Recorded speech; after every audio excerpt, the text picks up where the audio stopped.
This is it, everybody. The final part of the incredible conversation with Pamela McGroarty. Yes, I'm still doing the Scottish accent, even though, well, she is Scottish, but it's an Irish name. It just comes out that way. She tried to teach me. Anyway, we're here for the final part of our 3-part series. As you've seen, I'm slowly changing the format here on YouTube to 3 parts, Monday, Tuesday, Wednesday. We've journaled through her spiritual awakening, explored her business, serenity and calm, and now we're getting into the heart of what really matters. In this final part, Pamela shares her most powerful advice for anyone feeling stuck, overwhelmed, or ready for change.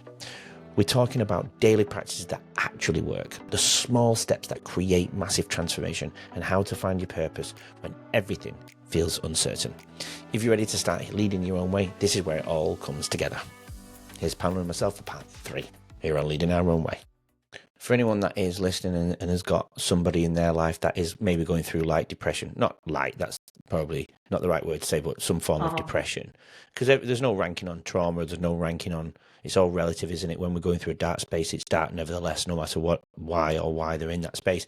What were those, well, before I go to that question, because I want you to give some insights to how you pulled that, what were those few small steps that you helped you get out of your depression?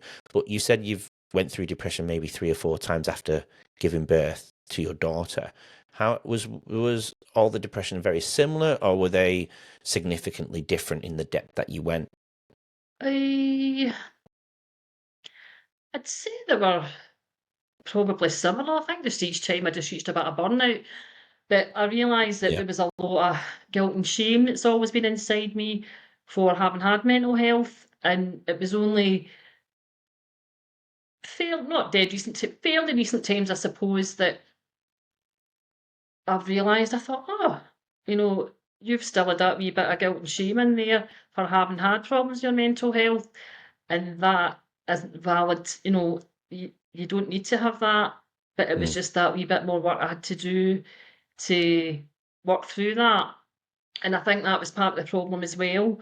That was why there was a people pleasing thing, because I think I thought, I've came up short, haven't had problems with my mental health. I need to, people please, and I need to conform. I need to do for others, and because I neglected myself for years, my self-care as well.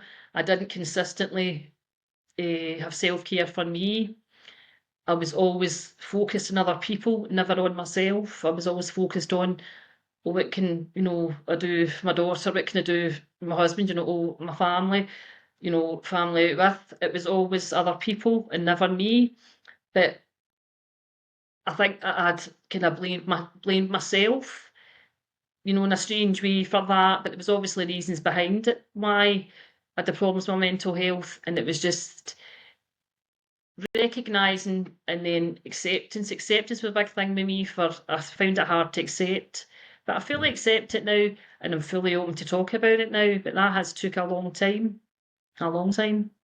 So those mental health periods of your life, then, was that from childhood? Was that feeling different? Was that feeling uncomfortable? Was that what were those specific I parts? think it was to do with wearing masks, not being the true authentic me, and internalising if I was having worrying about something, or thinking I couldn't show anger, or masking emotion, or when I did show emotion, it would be, it could be an outburst because you'd held within you, and then it would become an outburst. You'd get, angry. Whereas now that's completely different. I now just, if things come up, I just speak out as they come up, and I'll have conversations. Whereas before you would say, "Oh, I can't say that," or, "Oh no, I can't do that. I need to keep that in." So I think that's a big part of it. If you learn to express how you're feeling, but in an assertive but not an aggressive way, then that makes a big difference. Absolutely. So how did it come out in you? Because some things for me, I went through was, pleasure eating. I was trying to hide these things, pleasure eating, and going to bed really late because I didn't want the next day to come. Obviously, that's an ongoing effect with your sleep and your brain, clarity, brain fog. I couldn't remember people's names. I couldn't remember what I was just doing 10 minutes ago and things like that. what happened? And then obviously I've mentioned many times in the journey, after leaving another toxic environment, I was rushed into hospital with septic shock. Sepsis was setting in my bile duct, and I was 30 minutes away from being in a coma. And so my body was clearly speaking to me for a very long time. I wasn't listening to it, and unfortunately I had to go through that crisis point. What did your body go through? Anything that was going, I'm Well, trying to speak to Pamela right now? yeah. Oh well. I mean, when I had anxiety, I had I could get pain. You can get pain in your body through Yeah. anxiety. I had adrenal failure a few times where you're just Mm. absolutely exhausted all the time. You're just totally exhausted. You just have to rest. You can't really function properly. Mm. Problems with my sleep. Um, Big one. Yeah. you know, well, I developed a mental room prolapse years ago. So if you're feeling stress, you'll hold it in your pelvic muscles. Yep. It So all to me, that comes out, prolapses doesn't it? came through stress Yeah. over the years. Uh, you know, sweating. Just I eating. did that. Well, if I was anxious, I could actually go off my food to a degree, but if there was just stress at certain times, maybe you would like comfort eat. There was certainly a comfort eating element at times that Yeah. that I felt was there. And actually, if I was quite low, you would maybe want to withdraw a bit. Like I kind of forgot about that, but I remember like one period, like I would go to my bed quite early. You would go to your bed early at night, and because you were kind of withdrawn, you were just wanting to, oh, I can't be bought. Shut you. A lack of interest in Yeah. really everything. Shut Not really yourself off from wanting the to world, isn't fully it? engage. Yeah. Yeah. It's a tough one, isn't it? Was what were mornings like? Were you ever getting out of bed late because of it? Oh yeah. I used to when I don't think every episode, but I certainly remember like feeling really sick. Getting up and feeling really sick. I'd have dizziness, palpitations, things like Mm. that. And Mm. it was amazing because I never actually had high blood pressure, which is quite amazing when you consider, the stress my body was under at times. There was once it was up slightly, but then it came down again. That was only a very temporary thing, but I've never had problems with my blood pressure. Mm. Good. Because a lot of people will manifest in obviously, your blood pressure. Yeah. And my heart's always been okay as well. And a lot of other people know you might develop heart problems. Mm. But I think I've always kind of worked in things, but then it was going deep inside myself to find out to work out why everything was happening. I knew to a certain degree, but it was just to really look at everything and really just accept it and just say, well, and not think you're a bad person. I used to think I was a bad person, Yeah. that, you know, why are you like that, or not so much a bad person, but you weren't the level you should be, or, there was a bit of a perfectionism thing there as well. Think, no, you can't make a mistake, you can't do anything wrong, Mm. that kind of thing. I mean, I'm quite a kind of philosophical person, I think, really quite a deep thinker. But then I used to obviously use that to my disadvantage because you would really overthink everything Yeah. and kind of Overthink. I was gonna say. process things Yeah. that just weren't necessary. Yeah. Oh man, I would go to sleep worried about what I'd done wrong that day, Hmm. and overthink if I upset somebody, and then I'd have to Hmm.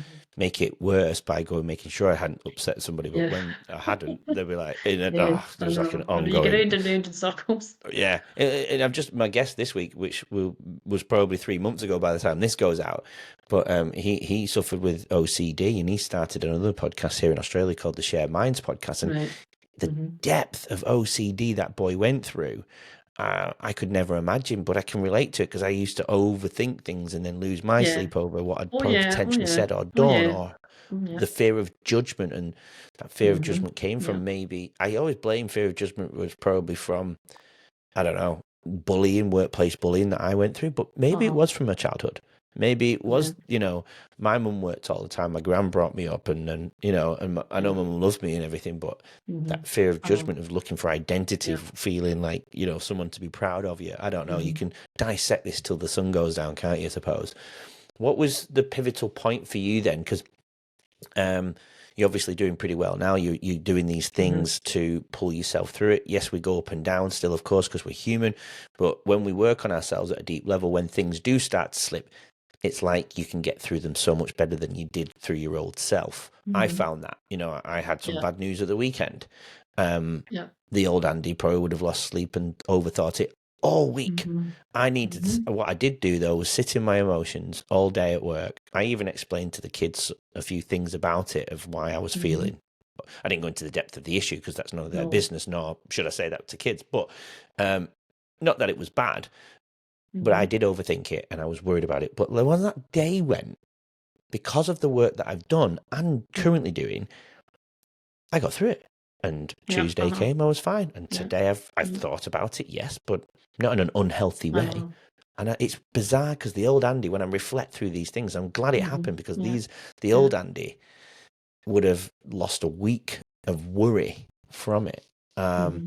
What do you do? I know I've gone a bit of a long-winded one there, but Mm-hmm. what was that pivotal moment that just changed everything for yourself? Well, basically, I started going through the menopause, and that caused the anxiety to come back. Uh, And I don't think I've ever had a great balance with my hormones, really, mm, even from puberty on. I think I've always been, my hormones have always been a bit out of balance, but that it kind of hit me. And then I thought, oh, right, I'll, need to do something here. So through working with a life coach and really working on things, I'd said, right, you can either change this round or just stay in this and you're never going to be happy with your life. So what you going to do? I said, get your big girl pants on and fill them up, and get yourself sorted out. So I just started to challenge myself to do things, and actually kind of, as I say, I kind of fell away from that, which obviously bring these things down again. But I really just started doing things to kind of challenge myself and just keep doing them, doing them, doing them. And then that's when, at a certain point, I thought, all right, let's start this small business. And at the time when I started it, I really don't know that I was at a level where I should have been starting it. And then I think I get caught up in, trying to, you know, learn about business and different things. But then I think I started letting a bit of my self-care slip and things. So mm, I had to look at that again and say, right, draw back a bit here, take a bit of time, reflect what's going on. And then I realised that I just had to look at everything again. And then this course just came up. Uh, and it's not a psychic development course. It's you learn about auras and more about chakras. There's a few treatments and that you learn through that. And there's also these chakra graphs, which is absolutely brilliant. I never knew anything about. And it's actually a picture you make out of somebody picks colour, and you form it forms into a picture. It sounds a bit out there, but honestly, and you see things in that picture that relates to that person. You can see a lot of figures, and it's amazing. And there's information I've got relating to that. And also use your own intuition to develop on from that. But it's really amazing. mm, So I think learning all these things, realizing that there's nothing to be frightened of with the psychic side, it's actually something that's always been in you. How much it develops, you see. But I think it's just added more to my life, as well as other things I've learned. And as you were talking about the purpose, I don't think I had a purpose for a long time. mm, Obviously, I had a purpose I felt when I was a mother, and I really focused on that. But when my daughter got older, I kind of struggled a bit. Well, where am I going from here? What's my purpose? And I didn't really want to develop higher up in the job I was doing. So for a while, I didn't really know what I wanted to do. But I'm just seeing where things go now, and I'm quite happy for things to develop as time goes on, because I do think that there's always been a lot in me that's untapped, and Mm. now in my 50s that's going to develop. So, and I do actually have big, see, I think I was focusing a bit much on my big, because I do have big goals and big dreams. I've got, thinking like, talking on a stage, be that telling my story or doing psychic stuff. I don't know, if I'd love to write a book, there's big, big things, but that's the future. And I can keep that in mind, but I can't focus on that. I've got to focus on where I am now as well, and take the wee steps to move forward, because I Mm. do have impatience in my nature. So I had to say, right, wait a minute, you just take things as they come. And there was a couple of things that were going to come, for me to do a couple of workshops, and they didn't turn out. There's quite a lot of different things that's happened that didn't work out. There was a family member, a bit of a health thing, as well as myself. Um, my back. There's quite a lot of things happened with me recently, and I was doing this course in between all that, and it was work every week to do with the course. But I kept going, and I kept doing it. And I thought to myself, well, you've came a long way, because before you would have crumbled with that, you would have struggled to have the resilience to keep dealing with that. And you'll have your, as you say, a bit of time when you're working through it a bit, and you're saying you might feel a bit, oh, this is quite a lot, but then you just start to work through it. Think, right, where do I go from here? And I'm getting better at, right, I'm only responsible for me, my life, not other people's. I think I used to think I was responsible for other people's lives, more so, let's say, like my daughter or whatever. But no, I've done my job. I've brought her up to an adult, Mm. and I mean, she's doing well. I don't mean she's not doing well in life. Excuse me, got a frog in my throat. But if they're having an issue or something comes up for them, you can support them, but you can't live their life for them. You've got to let them lead their own way, to use your terminology. Absolutely. I Yeah. can't. So I had to kind of learn that as well, Mm. for my I mean, own health. what I got from all of that was, from that pivotal question part, was, since you've seen the life coach, you've started to put yourself in, I suppose, uncomfortable situations. And I say this to the Mhm. kids every day: when you put yourself through uncomfortable situations, or you're guided through uncomfortable situations, that's how you build resilience. Yeah. We can talk about resilience till, again, the sun goes down, but that doesn't mean build resilience. Yeah. You put yourself through uncomfortable situations, and you built yourself on that, which allowed you to build these habits to create the business, for example, Mhm. to get yourself through more difficult times. And even then, you just said about focusing the moment. It's okay to have these future plans, because if you have an idea, or Mhm. you write it down, for example, I'll say it to the Mhm. world, because if I don't, I won't hold myself accountable. Standing on stage, I've stood on stage, but I really want to do a TEDx talk eventually. Yeah. I Mhm. write it down so I Mhm. can just at least visualize it. And I think if you Yeah. visualize these things, you'll train your brain to at least walk in that direction, right? Mhm. Doesn't mean it's next week. It doesn't mean it's in a year's time. Mhm. But it means you're walking in a certain direction. And you doing your book, if you don't mention the book will never happen. But the fact that you've mentioned the book, or standing Mhm. on stage, for example, you'll end up going in that direction. Mhm. Mhm. It's that simple. If you don't, get rid of it. You don't want to do it, get rid of it, and it won't happen. Yeah. And that's cool Uh-huh. too. You know what I mean? Mhm. So you've mentioned some of your future plans, which is powerful, because that was one of my Mhm. final questions, and so I won't need to ask that one now. But it's important that we do find out what future plans are, because we've not made it just because we're talking here on the podcast. You've Mhm. not led your own way. That's why it's when I wrote the design, the title, with my friend Erin, who bought me this mic, who's in my journey as well. She said, use a verb, a doing word. That means it's never ended. It's continuous, and I think that's Oh really yeah. important to Yeah. highlight. It's leading Oh yeah. means you're going to continue to lead, not you've not led and you're not done and it's not over. The journey Mhm. continues. Before we end the episode, then, is there anything else that you feel we've missed that needs to be shared? We might have covered everything that you wanted to cover, but just Mhm. in case, is there anything here that you want to fill in the gaps for us today? I don't think there is really. Okay. But I hope that I can be an inspiration to other people to make change in their life, and to have the strength and courage to do that. Hmm. And I think taking those first steps can be the most difficult, but even if it's only a small step, then you're still going forward. And if you take a step back, you can still take a step forward again. It's not over.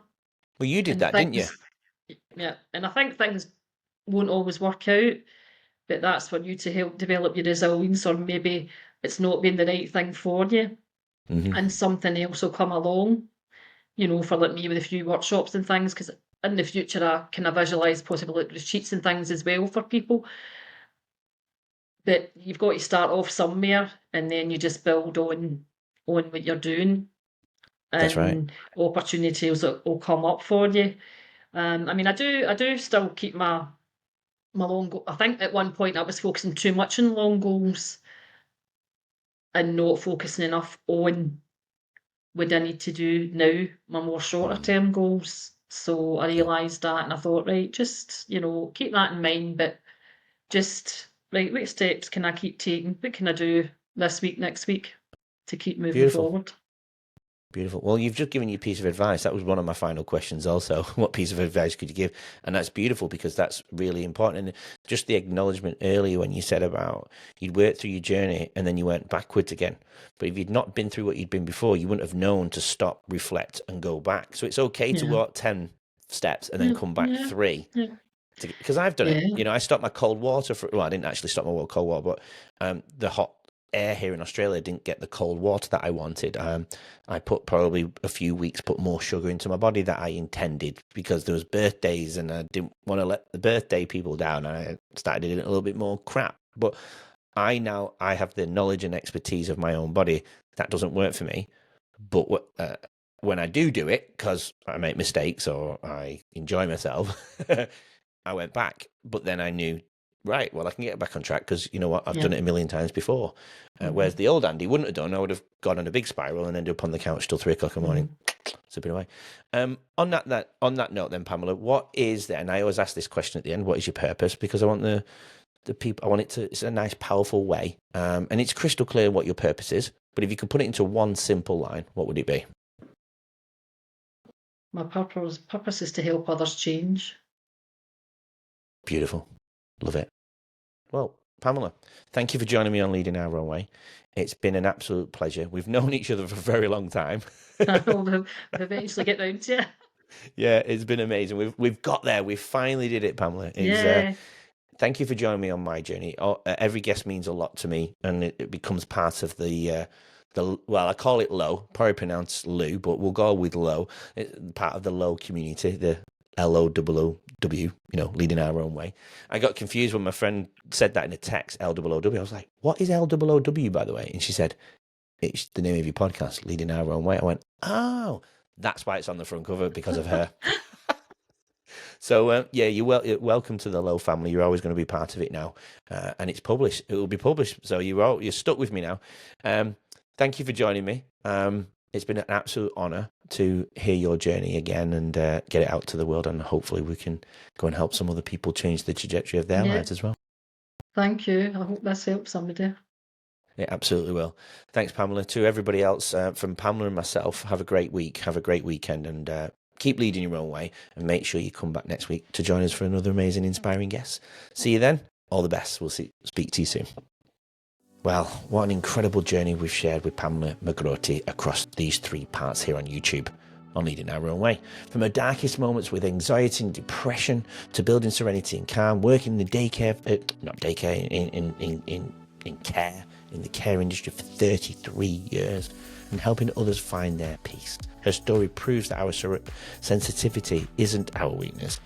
It can and definitely is our superpower. If Pamela's story has touched you, I want to hear about it. Drop a comment below, share this series with someone who needs to hear it, and don't forget to subscribe for more inspiring conversations just like this one. Remember, whether you're just starting your healing journey or you're ready to help others with theirs, you already have everything you need within you to begin. Your story matters, your journey matters, and the world needs to hear what you have to offer. Keep leading your own way, everyone. I'll see you in the next episode next week here on Leading Our Own Way for another amazing and inspiring journey and guest. Take care, have a great weekend. We'll see you Monday. Thanks for listening and watching Leading Our Own Way. So we can stay together forever and share more incredible journeys, please subscribe to the channel. That way you won't miss next week's episode and what that amazing guest has to offer to the world. Please support Leading Our Own Way, and we'll get you on next week's episode.